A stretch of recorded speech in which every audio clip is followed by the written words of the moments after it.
Qu'est-ce que c'est? Ça, c'est des tortillas frites et qu'après ça, on trempe dans une sauce, soit la sauce verte, la sauce rouge.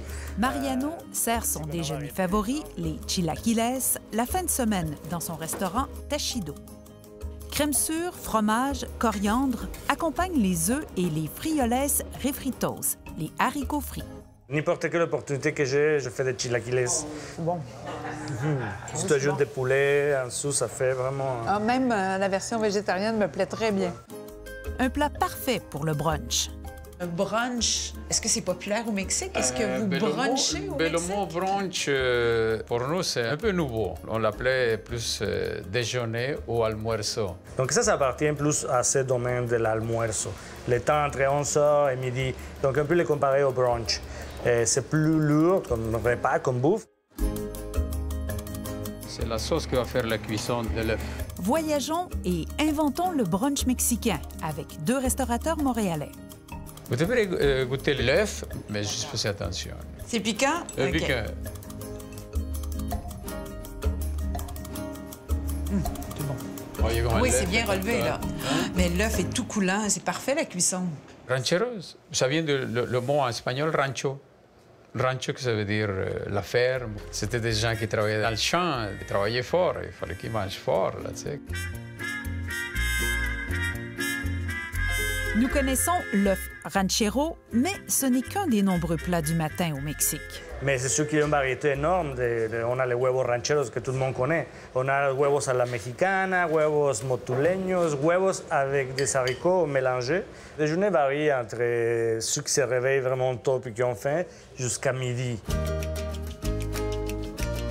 Le Mexique regorge de fruits et légumes de toutes sortes. Un bon 80% de notre culture culinaire, là, c'est végétarien.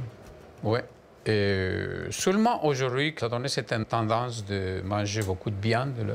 Quand les Européens ils sont venus au Mexique, ils ont amené leur culture culinaire, en disant, et nous, on a gardé la nôtre.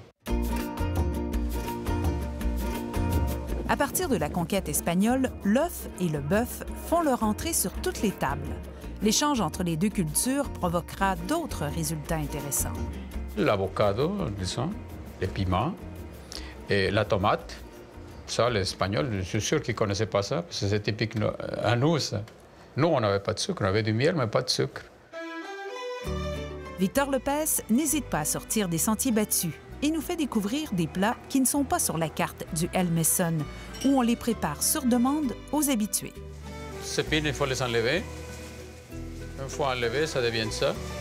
Pour réaliser une garniture à tortillas originale, il utilise le cactus combiné avec du bœuf. Le tout garni d'une sauce mollée et gratinée. Ben oui, on voit bien les lanières de cactus. Et la sauce molle, c'est une des sauces la plus complexe à faire au Mexique. Mais ça, c'est la sauce à base de chocolat? À base de chocolat, à base de cacao. C'est toujours étonnant, cette sauce mollée-là. On pense que parce que c'est au chocolat qu'on va avoir quelque chose de sucré, mais... N'est-ce pas? C'est très doux, hein? Mais oui. Sopes, plat traditionnel mexicain. Pour créer une nouveauté, Victor propose d'intégrer les sopes, des galettes de maïs au côté replié. Ça, c'est les haricots. Haricots noirs, crème sûre, fromage et avocat garnissent les sopes. Le tout nappé d'une salsa bien relevée. Alors, j'attaque Oui, la sope. c'est que là. C'est bon, la galette moelleuse comme ça. Voilà, c'est ça. C'est tout à fait naturel. Mais cette tartinade de fèves noires, tous ceux qui pensent ne pas aimer les légumineuses, ils devraient tous commencer par goûter ça. C'est la base de notre alimentation, l'haricot. L'haricot puis le maïs. Colorée et pleine de saveurs, la cuisine mexicaine procure une occasion de célébrer différemment le brunch.